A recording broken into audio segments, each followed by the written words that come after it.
नमस्कार, मैं हूं नीलू। तो जिस तरह से हमने आपको पहले ही बताया था कि बहुत जल्द नेतन्याहू जो है वो अमेरिका के दौरे पर जाने वाले हैं और अब नेतन्याहू अमेरिका के दौरे पर पहुंच गए हैं। और अब इस बीच ये तय माना जा रहा है कि ईरान और अमेरिका के बीच अब युद्ध की आशंका और ज्यादा प्रबल हो गई है। और दूसरी तरफ एक और खबर सामने आ रही है जो कि अमेरिका के लिए अच्छी नहीं है। ईरान ने कुछ ऐसी चीजें की हैं जिसकी वजह से जो अमेरिकी एयरफोर्स है वो इस वक्त संकट में आ गई है। क्या है वो जो ईरान ने किया अमेरिका को लेकर, उस पर बातचीत करने के लिए मयंक मेरे साथ इस वक्त जुड़ गए हैं। मयंक, सबसे पहले तो ये बताइए कि अब नेतन्याहू अमेरिका में है और कहा जा रहा है कि अब जो युद्ध की जो संभावना है वो बेहद प्रबल हो गई है। ऐसे में अब किस तरह से पूरी प्लानिंग इन दोनों देशों के बीच में होगी? और दूसरी बात जो मैंने कही अभी कि ईरान ने कुछ ऐसा किया जिससे कि अमेरिका एयरफोर्स के माथे पर चिंता की लकीरें खिंच गई। देखिए, पहले दिन से हम कह रहे हैं कि ईरान और अमेरिका के बीच युद्ध तय है। बात नंबर एक। बात नंबर दो, जिसका आपने जिक्र किया कि देखिए हुआ क्या कि 4 अप्रैल जो अभी गई है, 4 अप्रैल को अमेरिका का एक C-17 फाइटर प्लेन है ना, C-17 जो एयरफोर्स अमेरिकन एयरफोर्स का प्लेन है, उसने होर्मुज से जो है वो उड़ान भरता है। ठीक है। और वो ईरान की तरफ आगे बढ़ने लगता है प्लेन। देखिए, ये अमेरिका की एक टैक्टिक्स भी हो सकती है, प्रेशर करने के लिए ईरान के ऊपर कि देखिए हम आपके आसपास ही हैं और आप पे हमला कर देंगे। अब अमेरिका का ये प्लेन बढ़ता है ईरान की सीमा की तरफ, लेकिन इसने उड़ान भरी थी अल उबैद बेस से उड़ान भरी। यहाँ तक तो सब ठीक था, लेकिन जब ये फारस की खाड़ी के पास पहुंचा और जब ईरान की सीमा के बिल्कुल करीब पहुंचा, वहां पे अचानक इस अमेरिका के C-17 प्लेन के जीपीएस सिस्टम जाम हो गया। प्लेन का जीपीएस सिस्टम जैम होने का मतलब ये है कि प्लेन भटक गया। अब उसके बाद अब पता नहीं कहाँ जाएगा वो प्लेन। सही बात। अब जो है इस प्लेन के पास कोई चारा नहीं था वापस अल उबैद एयर बेस जहाँ से उड़ान भरी थी वहाँ पे वापस जाने के अलावा।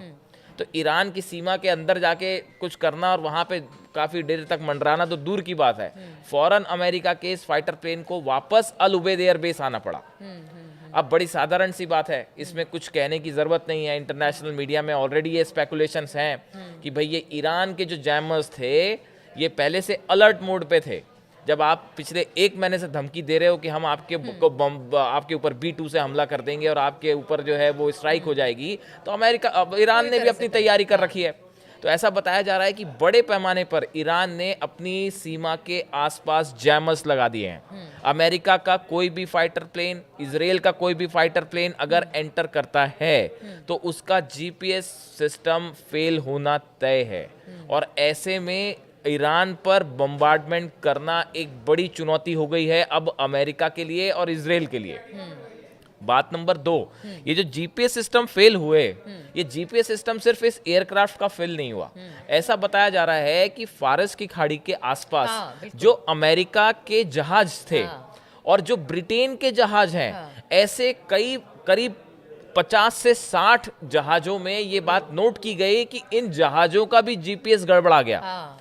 ये अपने आप में ईरान की तरफ से, जैसा चर्चाएं हैं कि ईरान की तरफ से ये किया गया, तो ये ईरान के लिए एक टेक्निकल वॉरफेयर में बहुत बड़ी कामयाबी है ये।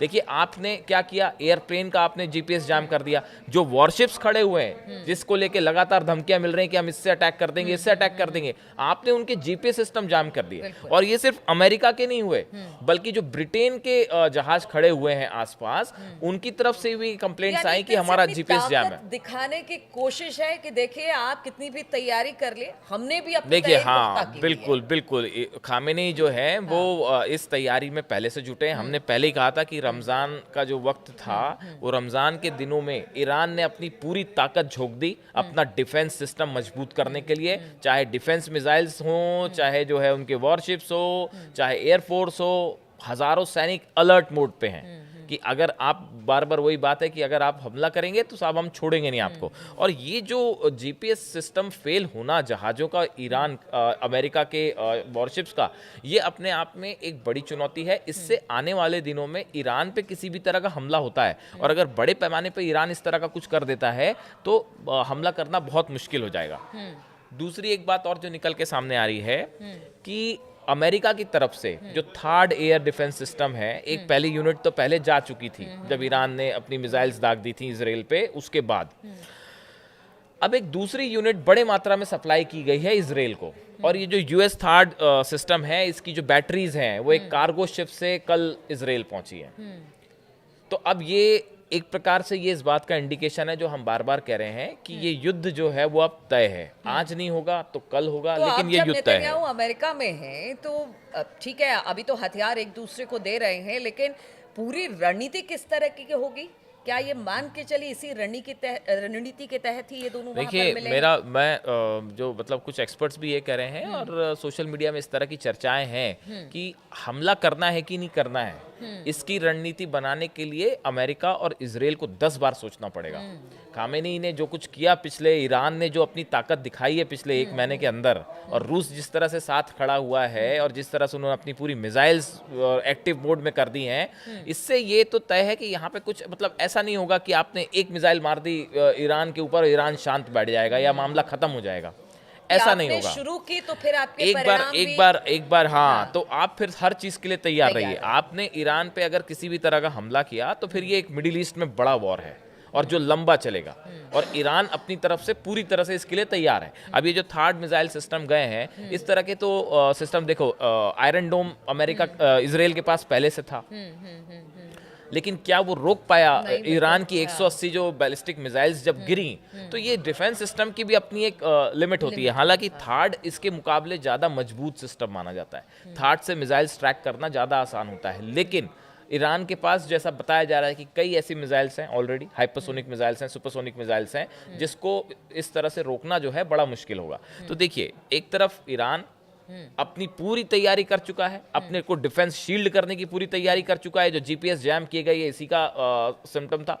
और देखिए, इसी तरह से अमेरिका और इजराइल भी धीरे धीरे एक वॉर की तरफ मामला आगे बढ़ रहा है। अब अमेरिका के दौरे पे है नेतन्याहू, वहां क्या तय होता है ये अगले 24 घंटे में सामने आ जाएगा। उसके बाद ये बात सामने आएगी कि ईरान को लेकर क्या अगला युद्ध होने वाला है या बातचीत से बात आगे बढ़ाने की कोशिश होगी। बिल्कुल, और लगातार हम ये बात कहते रहे हैं कि क्या जो मिडिल ईस्ट का ये युद्ध है या जो तनाव है वो बातचीत से सुलझेगा या फिर युद्ध की संभावना जो बनती हुई दिखाई दे रही है वो आगे बढ़ेगी।